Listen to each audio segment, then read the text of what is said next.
Uh, how many of you are like me? If you lose something or misplace something, it really gets to you.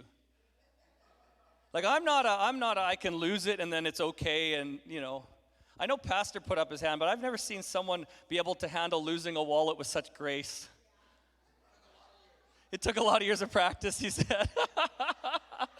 He lost, got his wallet got stolen in the States, and he handled it so well. I would have been a wreck. Like, that would have been it. The trip would have been over, and he's like, it'll work out, I'm not like that. So, keys, wallet, and phone, right? The other day, I couldn't find my phone, and I'm just like, all right, house, we're shut down, and everyone's looking for my phone until we find it, right? That's what happens. Now, thankfully, they've got some things now to help you find things. Right, so if you have another iPhone, you can ring it, and it's like find my iPhone, and you can do it, and it rings your phone. Or now they got the tile things that you can put on your keys or in your wallet to help you find it. How's it going?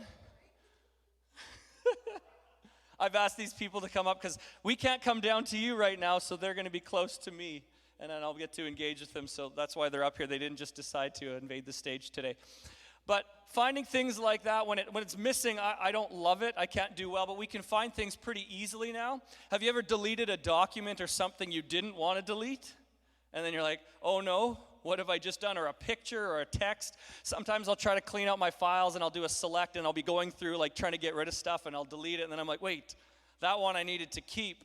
I said a few weeks ago how I deleted 3 pages of my notes from my iPad by accident, and there was no getting it back. But there's a lot of safety nets right now, even in computers. If you delete a file, I think for the most part, it'll go to what's called a recycle bin now.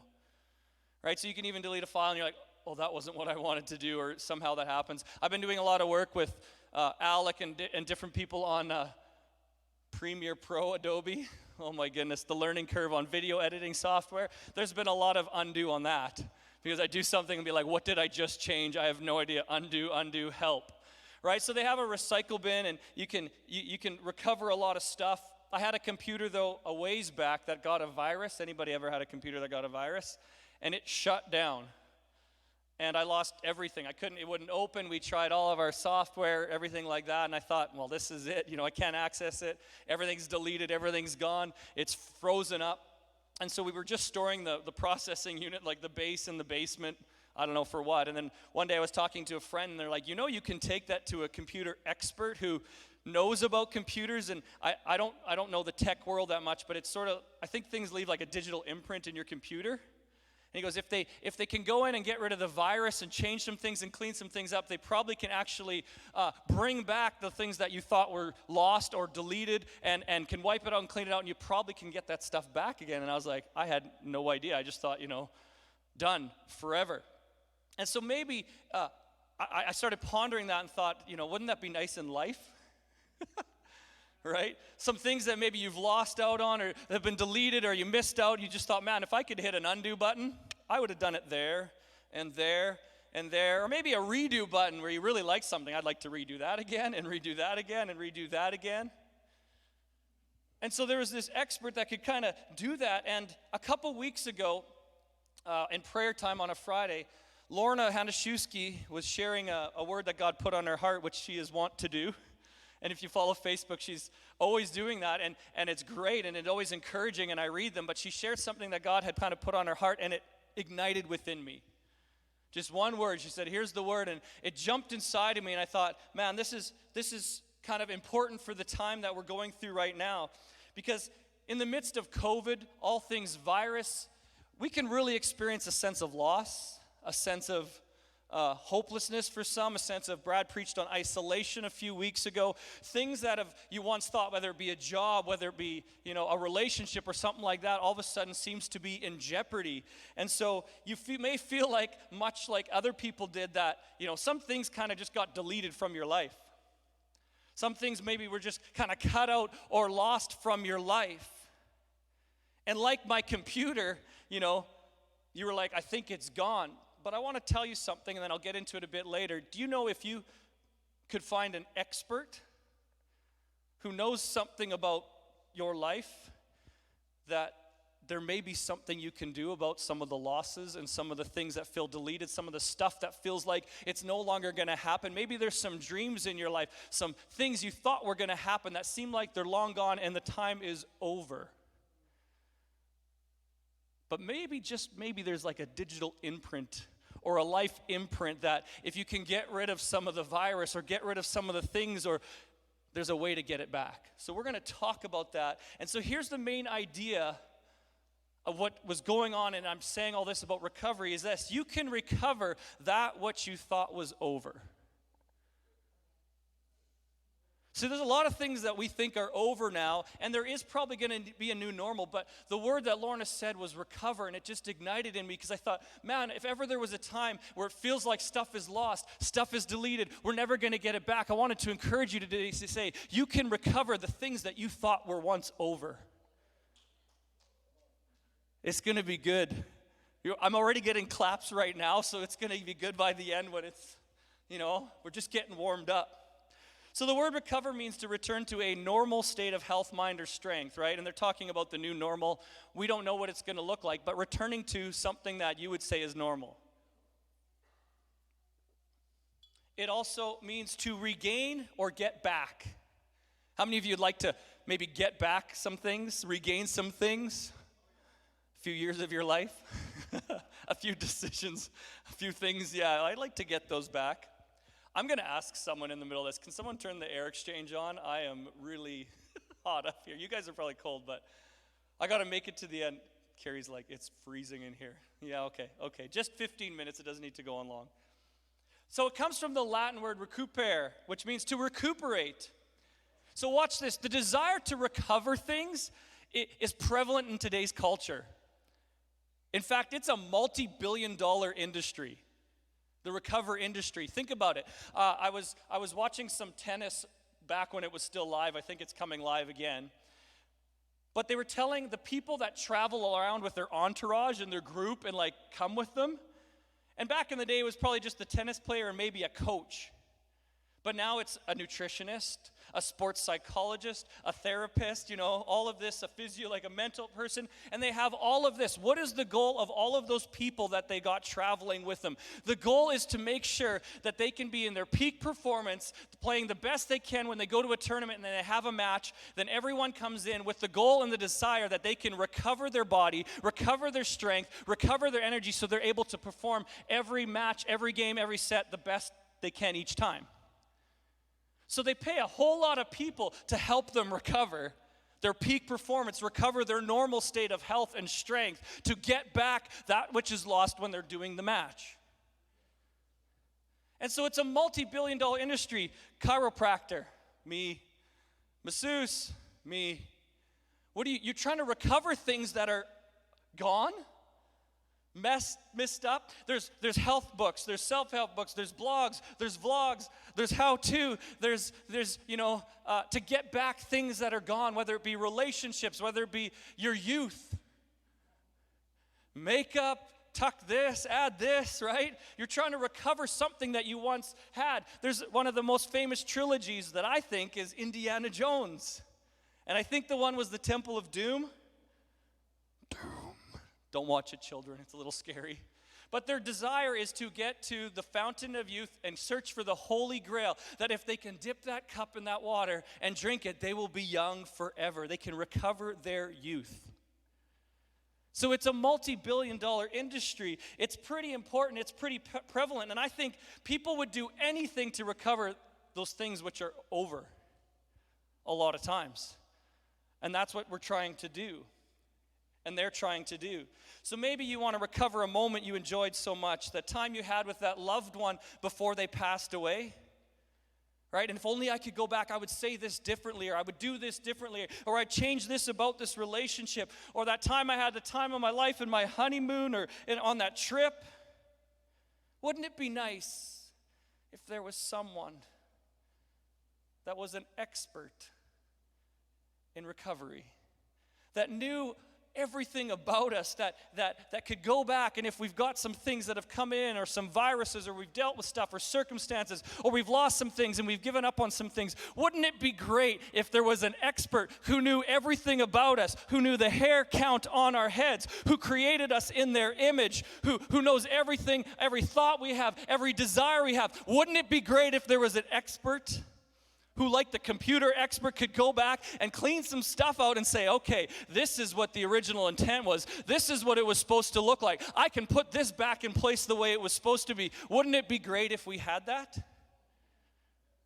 See, right now, all things COVID, we've been listening a lot to the chief medical health officer, the chief medical officer, who is an expert in his field.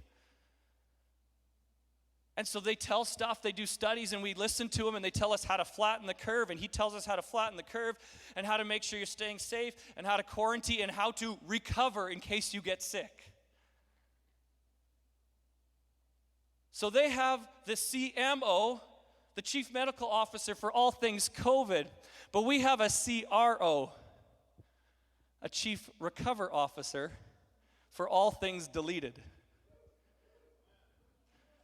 They have a CMO for all things COVID and loss, but we've got a Chief Recover Officer named God for all things that have been deleted, all things that are lost, all things that you thought were over, the dreams you've had, the hopes you've given up on. We've got a CRO. God is in the recovery business.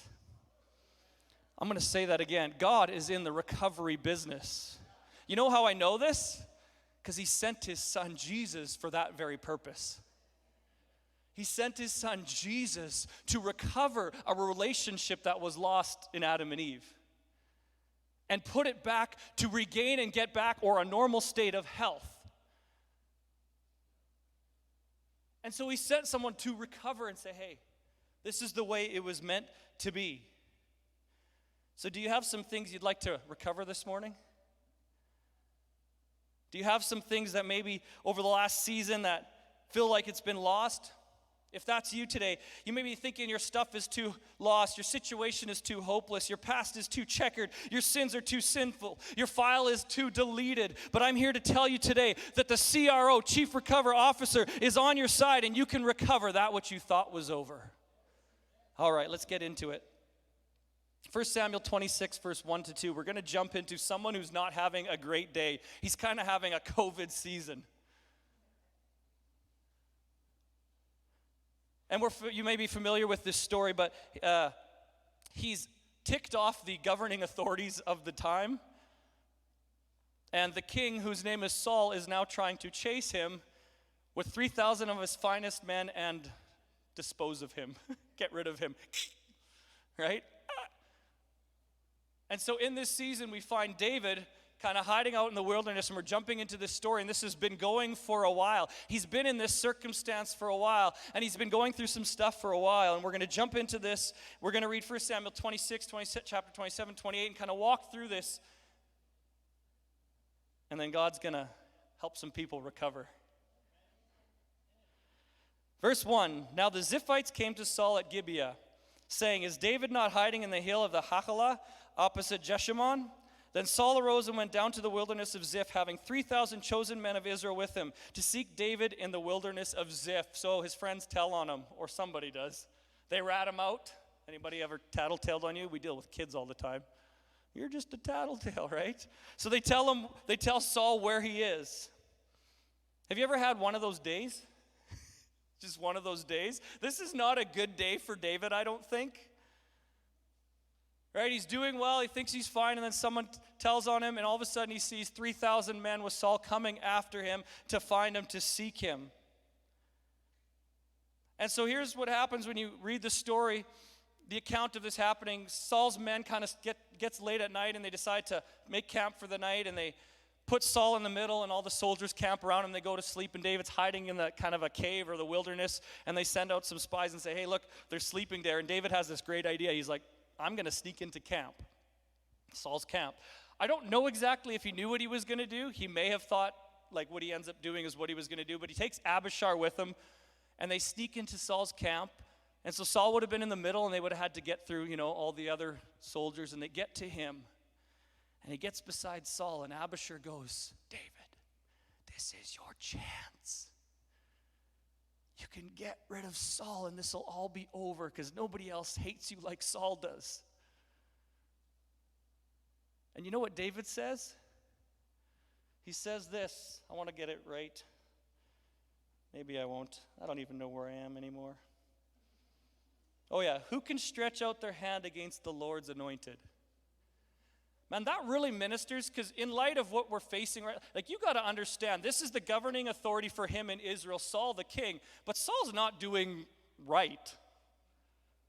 He's trying to kill him.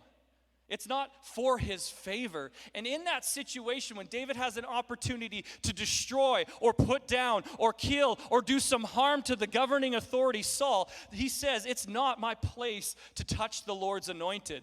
And I just need to say this here as a side note. Even when the ruling authority are doing wrong, it still doesn't give us a right to destroy them. I need to say that again. Even if it seems like they're not doing what you think is right or the way you would do it or something like that, it doesn't give you a right to destroy them on social media or through anarchy or verbally. This is what David's modeling here. And in case you're not sure if this is the way, read Romans 13 on your own time.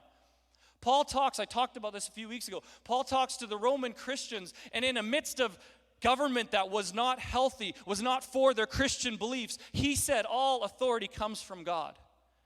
Now, I understand there's ways and things you can do to invoke change. I'm not just saying you sit there and give into it, but I'm saying there's places to do it. And one of the ways God given us is through prayer.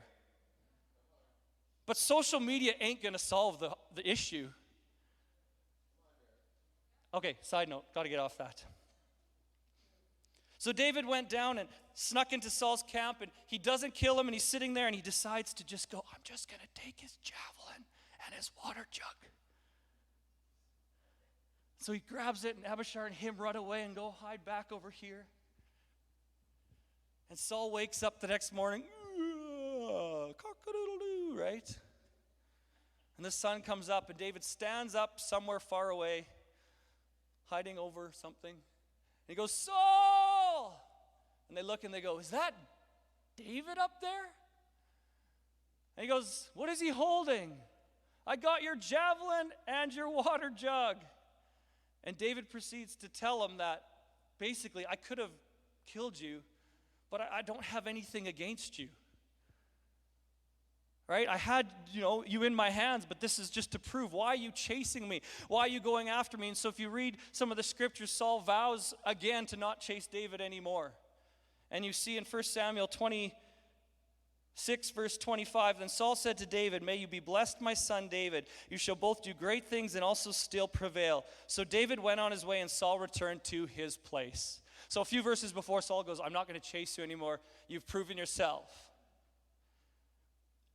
And so you think David would be like, cool, everything's good, but no, David didn't trust Saul's promise with good reason, because Saul kind of did this a few times, but maybe this was going to be different. But David gets to a point where he's kind of, he's done with himself, done with what's going on.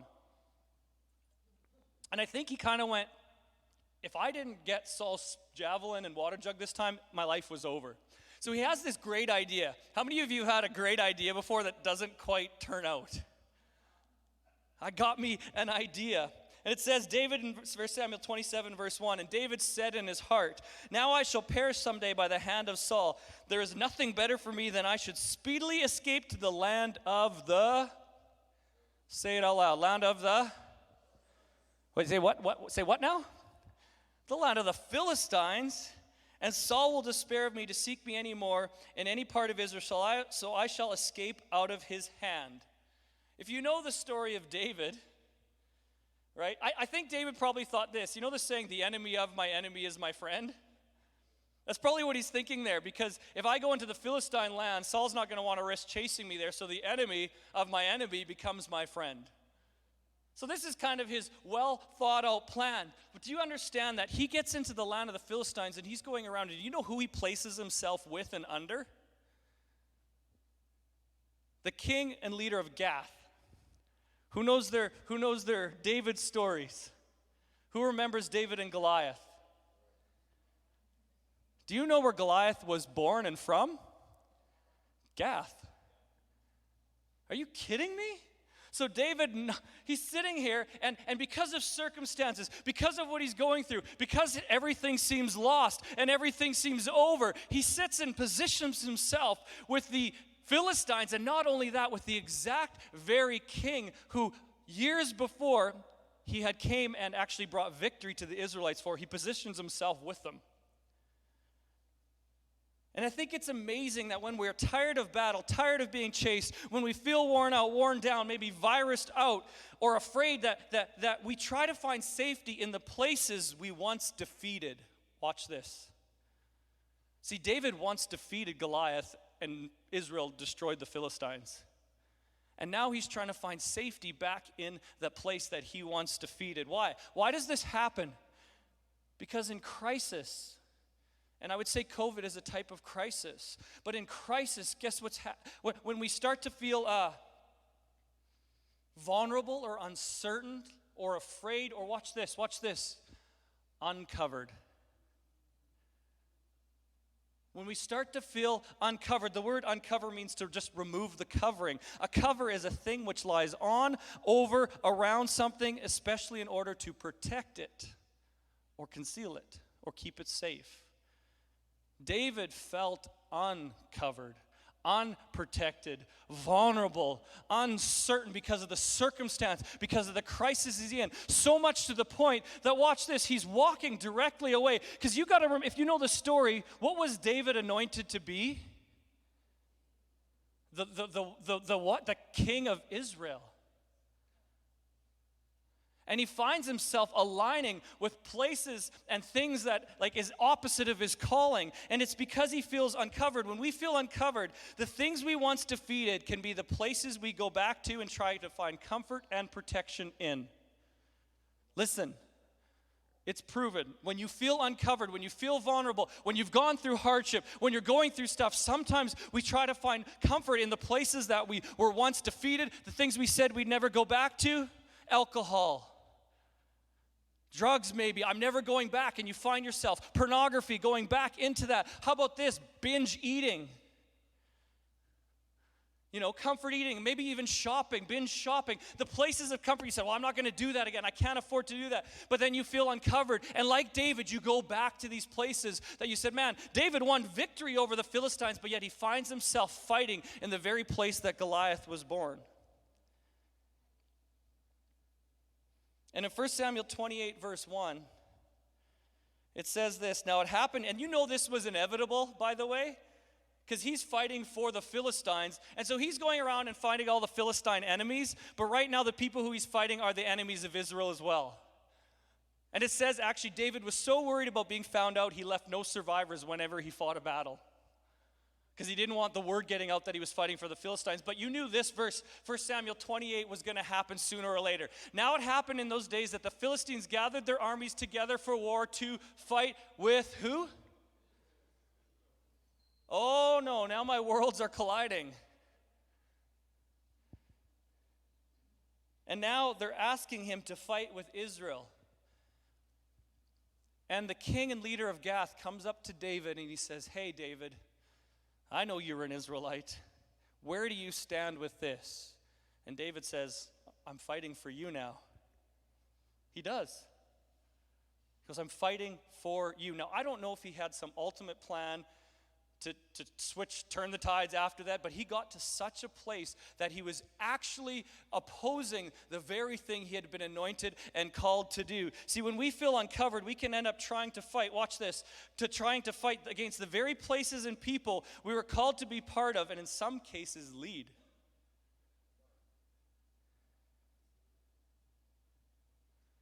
And David ends up saying, I'm willing to fight against the actual people he was supposed to be fighting for because of what he was going through, because of feeling uncovered, because he felt like it was gone, it was deleted, that was never going to happen, it was lost in his life. See, David was supposed to be king of Israel. Instead, he was ready to kill Israel. Man, how do we get there? I need to talk to some people here, maybe not here as much as who's watching online or will see this later, because you're in church today. But as I was preparing this, I really felt like there's some people right now that maybe something to do with church and Christianity, you felt vulnerable, you felt hurt, you felt isolated, you felt alone. You think that season is gone out of your life. You think that season is over. And like David, you may find yourself fighting against the very things you were called to fight for. And so I'm here to encourage you today to say that God is in the recovery business. That if you've been wrong, if you've been hurt, if you've given up on church, that maybe this is the season that, like David, you actually found yourself fighting against, but maybe you are still called to join with some people. And maybe some of you have even been called to lead some people within church, within Christianity. And I believe by the end that God's going to minister to some hearts, and there's going to be some reconciliation. There's going to be some recovery for some of you that have been going through this and have stepped away from the things of God and the things of the church because of things that have happened, because of feeling uncovered.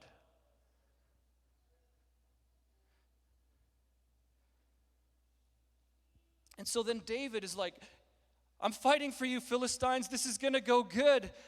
And he gets there and he goes to the king of Gath and he gets to meet the other Philistines, and they all get together, and a few leaders start going, hey, wait. I recognize that guy.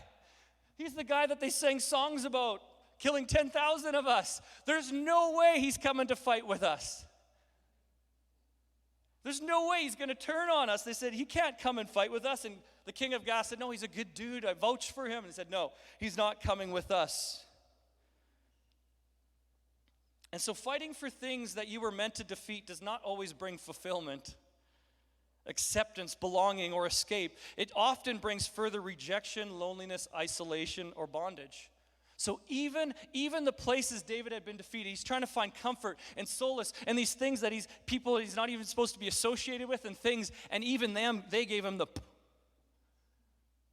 This is the lowest of the low for David. There's no protection. There's no coverage. He's feeling uncovered. He's feeling vulnerable. And so David goes, I'm going to go home to Ziklag. There's nowhere else for me. 1 Samuel 30, verse 1. We're going to read this.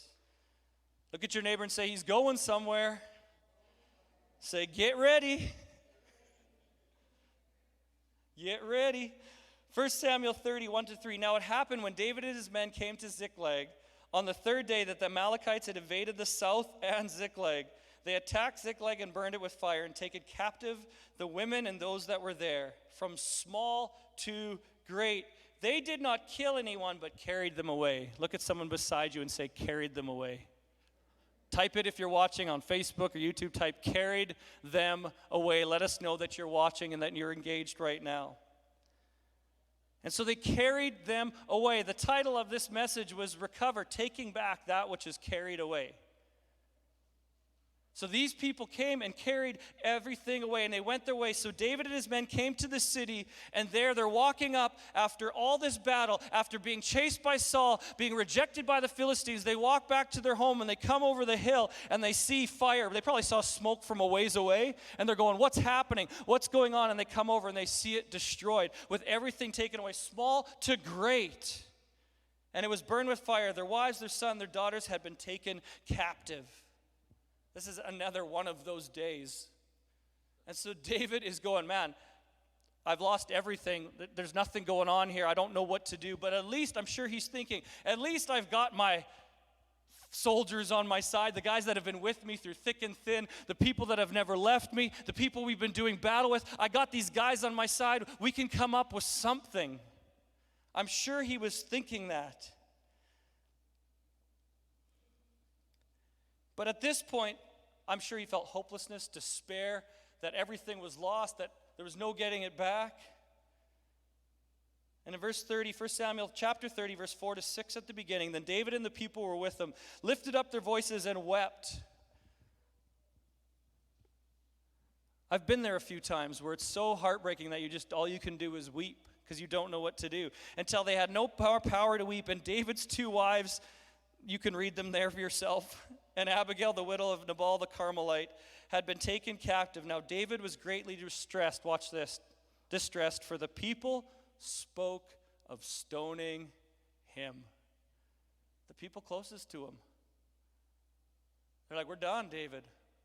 All he had left, anyone who was offering him protection, offering him help, the people that he thought were closest to him said, hey, we want to stone you because the soul of the people was grieved, every man for his sons and his daughters.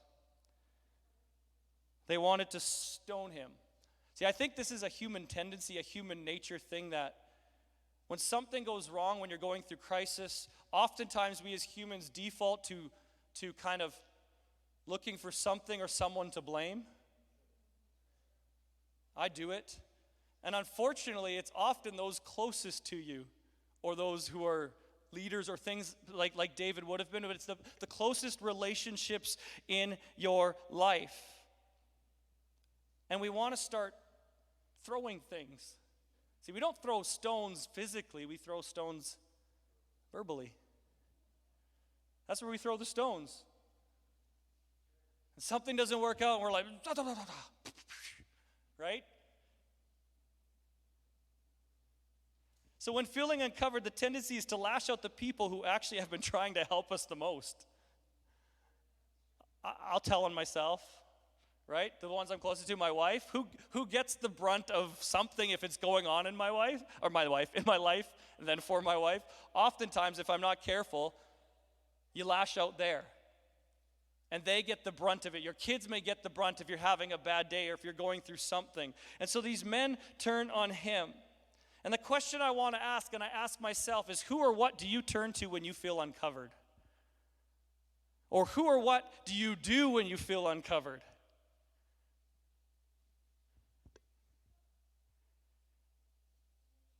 And so in the face of all this, and here's where we're landing on today.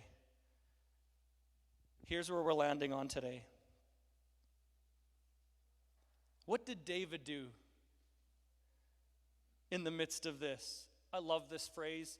It's one of my favorite because in the middle of crisis, in the middle of, you can't have much worse of a bad day or a bad season or whatever he's going through.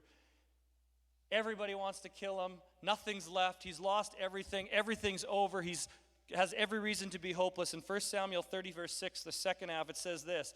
But David, everyone say, but David. Because but gets rid of everything that happened before it. All of this was going on. All of this has been happening. You may have been going through some stuff. You may have had to deal with some stuff with COVID. There may be some things in your life that you aren't sure why they happened. Or God, why did you let this happen? What do I do? But it says here, but David, but Fred, but Howard, but Carrie, but Brad. What did he do? Strengthened himself in the Lord. Watch this, don't miss this. The Lord, the God? The Lord, a God? The Lord, their God? The Lord what? The Lord what? Whose God was it? Wait, so it's his God. What happened? David made it was personal to David. See, when you're going through stuff, when you feel uncovered, when it feels like the carpet's being whipped out from underneath you, guess what? You better know that it's your God. Not their God, not my parents' God, not the God that I find at church. It was the Lord, his God. We're going to come back to that because I want to read the response. So David strengthens himself. In 1 Samuel 30, verse 8, he inquires of the Lord, saying, shall I pursue this troop? Shall I overtake them? I love that David goes and tries to find the voice of God in this. Because I'm sure the reaction would have been like, let's go, man. Let's take this. We got to get this back. And he says, no. What is God saying? And the Lord answered him, saying, pursue, for you shall surely overtake them, and without fail recover. Recover how much? Recover just a little bit? No, recover just a few things that they lost. Because remember, it said they lost everything from small to great, every piece. And it's like, God's like, he asked the word of the Lord, and he said, no, you're just going to get a few things. Only some of you will get your wives back. Only some of you will get your kids back. Only some of you will get your possessions back. No. He gave the word and said, you will recover. What is it, Lorna? Yeah, all. Music team, you can shift if you're on here, and if you're on here, we're going to get ready. This is what I believe God's saying to us today. And the word that Lorna brought up that really ignited inside my spirit.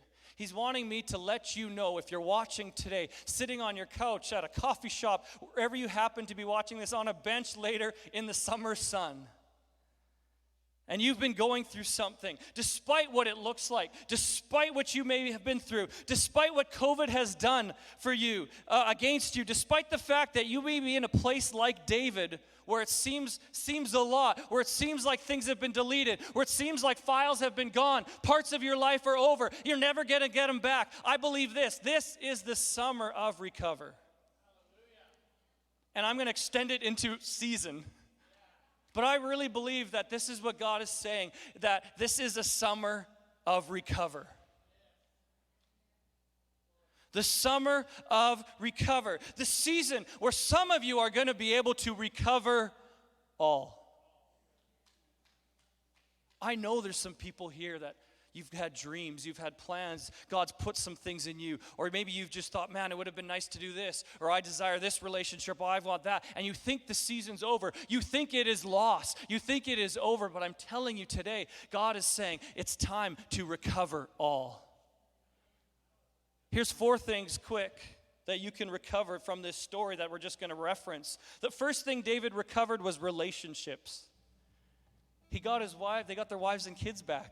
The relationships were restored. I need to speak to someone who's been contemplating divorce, or maybe you're going through that process and you think it is over. You think it's lost. You think that time of your life might be deleted. But I believe that if you allow God to come in and strengthen you in this situation, that there's going to be some supernatural recovery by our CRO, the Chief Recover Officer, and it's going to be a testimony to his goodness. So some of you need to hang on and say, God, I believe that we're in a season of recovery, and my marriage that I thought was once going to be over, it's going to be revitalized. And that relationship with my kids that I thought was going nowhere, God's going to bring it back and recover some things. And that business that you lost during COVID, God's going to bring it around.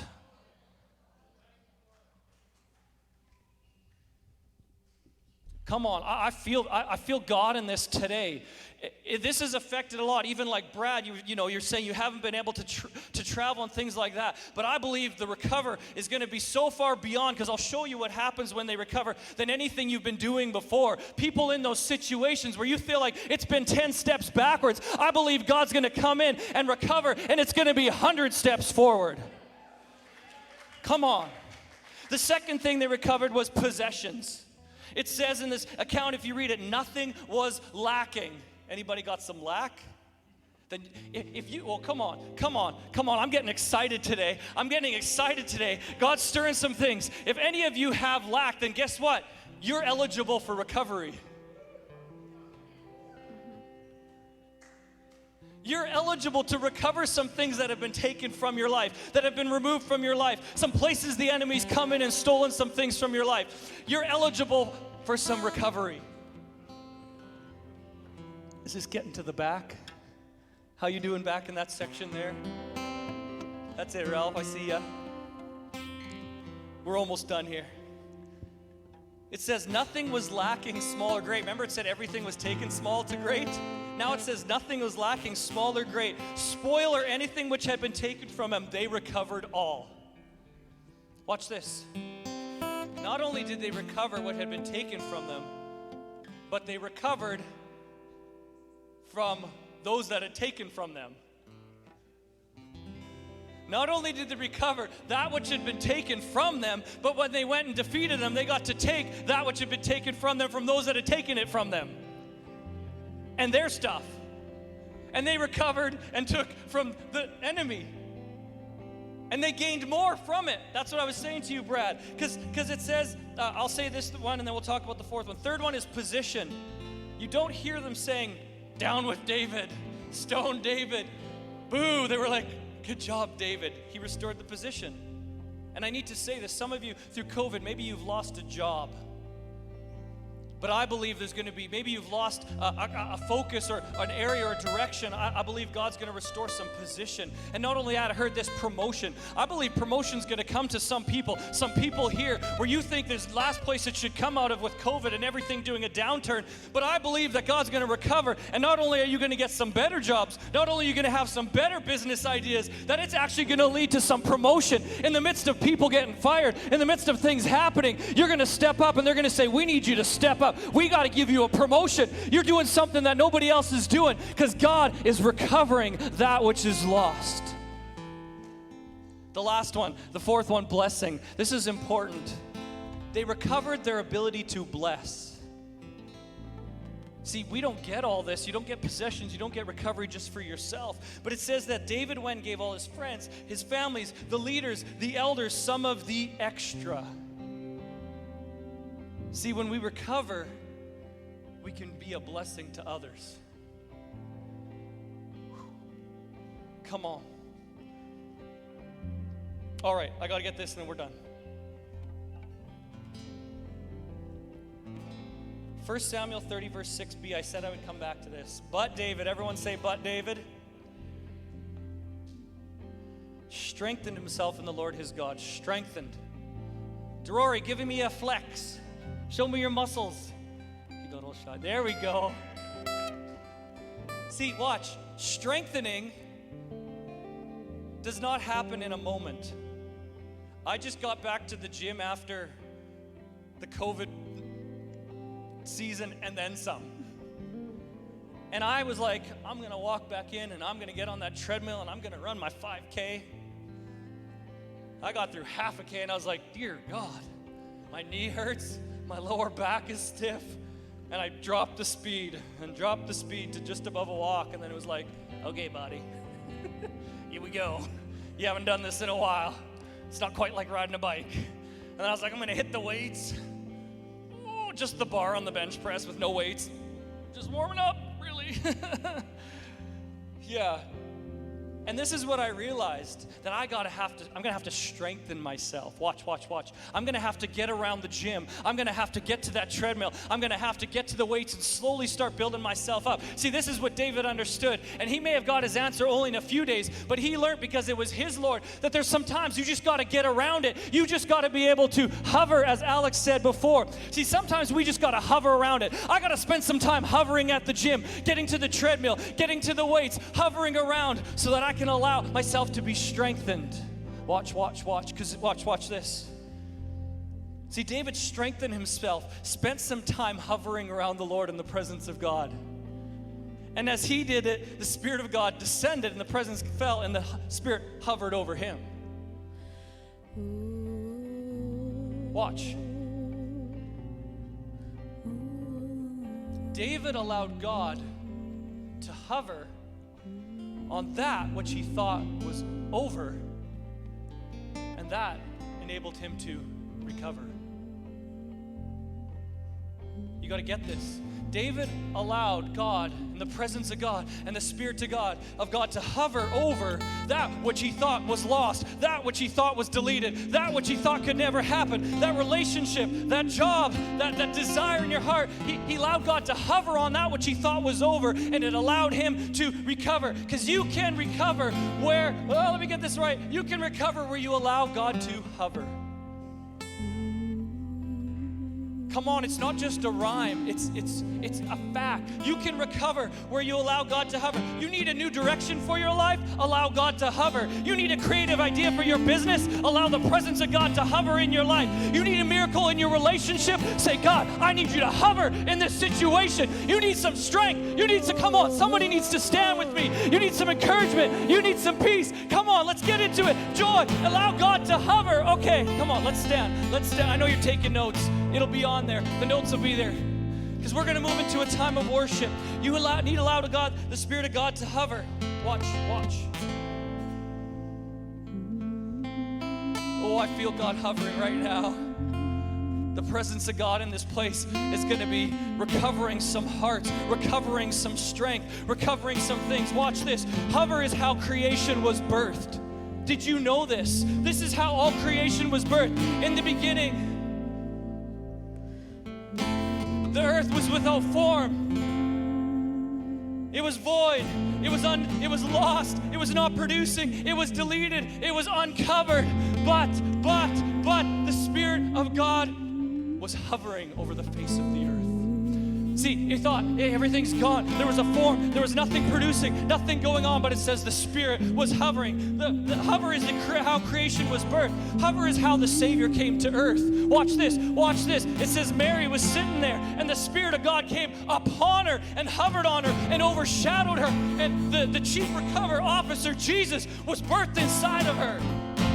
So hover is how all creation was birthed. Hover is how the Savior came to earth. Hover is how the upper room was discovered. They went in, and it says the Spirit of God filled the room, hovered over them as they were hovering. The Spirit of God came and hovered. It's how the upper room was discovered. Hover is what causes the devil to shudder. Hover is where miracles can happen. Hover is where the obstacles and the mountains and the challenges and the circumstances are flattened. Hover is when everything changes. Hover is when you become courageous. Hover is when for us to walk in power. Hover is for this time, this season, this summer, this hour. God wants to hover on the place you need to recover. Come on.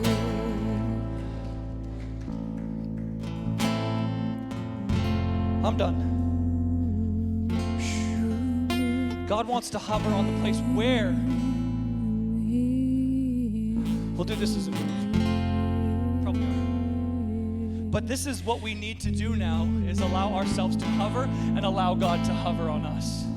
So if you've been facing something, if you've been going through something, then I want you to bring it up to like David before God and say, hey, here's my situation, God. What's your instruction? And let him hover. Let him talk to you. Let him say, God, I need this covered in my life.